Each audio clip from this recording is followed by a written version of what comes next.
नमस्कार मित्रांनो, MPSC study point या यूट्यूब चॅनलवर आपले सर्वांचे स्वागत आहे। बघा मित्रांनो, PYQ ॲनालिसिस करत असताना एक प्रश्न मिळाला मित्रांनो, महाधिवक्त्या संदर्भात आहे मित्रांनो, पॉलिटी या विषयाअंतर्गत। बघा, प्रत्येक राज्याला महाधिवक्ता असावा असे कोणत्या कलमात नमूद केले आहे? तर बघा मित्रांनो, या प्रश्नाचं उत्तर कलम 194 पहिला ऑप्शन आहे उत्तरासाठी। दुसरा ऑप्शन आहे मला मित्रांनो कलम 177, तिसरा आहे 197 कलम, नंतर चौथा आहे कलम 165।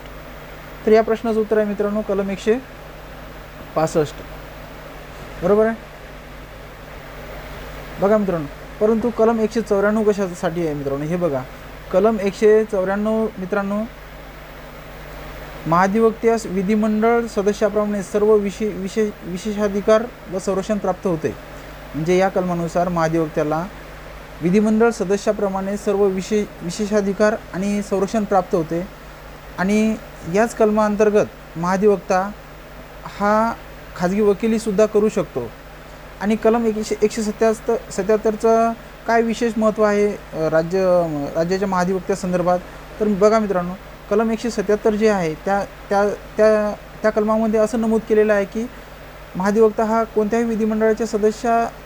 विधिमंडळाच्या सदस्याप्रमाणे विधिमंडळ समितीच्या कामकाजामध्ये सहभागी होता येते मित्रांनो। त्याला आपलं मत मांडण्याचा अधिकार आहे, परंतु त्याला मतदानाचा अधिकार नाही मित्रांनो।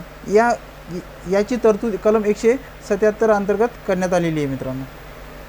नंतर बघा मित्रांनो, कलम 197 हे राज्याच्या महाधिवक्त्या संदर्भात नाही आहे, परंतु कलम 165 हे राज्याच्या महाधिवक्त्या संदर्भात आहे। या प्रश्नाचं उत्तरसुद्धा देखील हेच आहे, राज्याचा महाधिवक्ता, प्रत्येक राज्याला महाधिवक्ता असावा कोणत्या कलमात नमूद केले आहे? या प्रश्नाचं उत्तर हे राज्याचा महाधिवक्ता हे संदर्भात तरतूद ही घटनेच्या कलम 165 प्रमाणे केलेली आहे। तर 165 मध्ये कोणकोणत्या तरतुदी आहेत? 165 मध्ये तीन उपकलम आहेत, त्या संदर्भात आपण माहिती घेऊ। पहिलं उपकलम आहे मित्रांनो, उच्च न्यायालयाचा न्यायाधीश होण्याची पात्रता असलेल्या व्यक्तीस राज्यपाल मंत्रिमंडळाच्या सल्ल्यावरून महाधिवक्त्याची नेमणूक करतो।